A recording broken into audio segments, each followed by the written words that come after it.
2022년 7월 19일 믿음의 사람들 이야기를 시작합니다.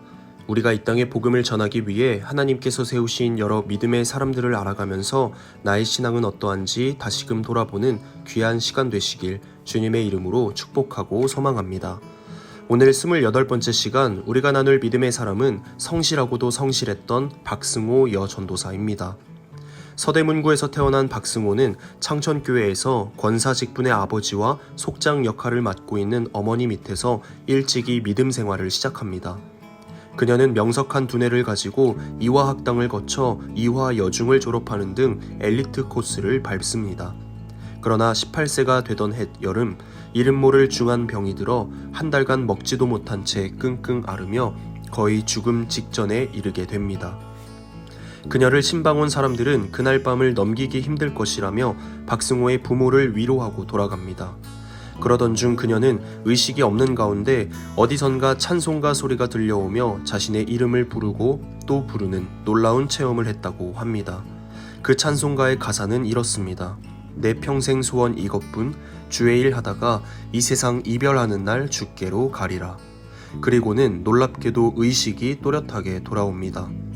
교인들은 박승호가 죽었으리라고 생각되어 다시 신방을 갔지만 의식을 찾은 그녀는 들려왔던 그 찬송가를 부르고 있었습니다. 그녀는 담임 목사를 찾아가 이제 내가 주님께 몸을 바치기로 결심했으니 신학교에 보내달라고 간청합니다.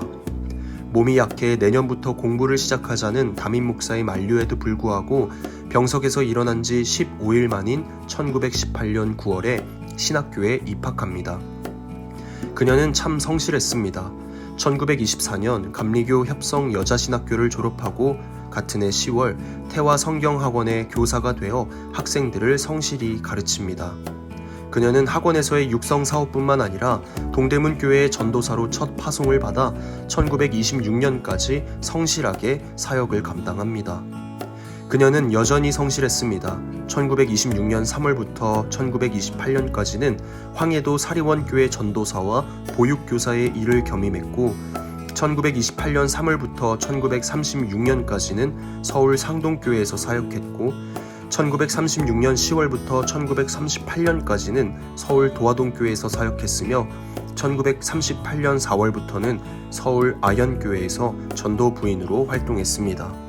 그녀는 일제 말기와 한국 전쟁 때를 제외하고는 줄곧 아현교회에서 목회를 도왔습니다. 일제 말기 신사참배 문제로 잠시 전도사직을 사임하였지만 해방 직후에도 정식으로 전도사로 복귀하지는 않았어도 아현교회 주일학교와 신방을 맡아 하면서 성실하게 목회를 도왔습니다. 이사야 6장 8절에 보면 내가 또 주의 목소리를 들으니 주께서 이르시되 내가 누구를 보내며 누가 우리를 위하여 갈고 하시니 그때 내가 이르되 내가 여기 있나이다 나를 보내소서 하였더라. 쉬지 않고 47년이라는 긴 세월 동안 성실히 맡은 바 사역을 감당한 박승호는 1971년 3월 17일 정동제일교회에서 개최된 중부연회에서 정년은퇴를 합니다. 그러나 그녀는 끝까지 성실했습니다. 정년 은퇴한 후에도 아현교회에 출석하며 여선교회와 선교부, 교육부 활동을 적극적으로 도왔습니다.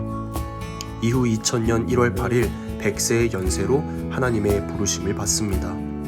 이름 모를 병으로 죽을 뻔했던 그녀의 귓속으로 잔잔하지만 또렷이 들려왔던 내 평생 소원 이것뿐 주의 일 하다가 이 세상 이별하는 날 주께로 가리라 라는 이 가사처럼 누구보다 성실하게 주의 일을 감당했던 박승호 여 전도사. 참 안타까운 것은 그녀의 모습이 많이 담긴 기록들이 남아있지 않다는 겁니다. 박승호 여 전도사가 주님의 부르심에 순종하여 성실히 살아온 모습과 삶이 우리의 모습과 삶이 되면 어떨까요?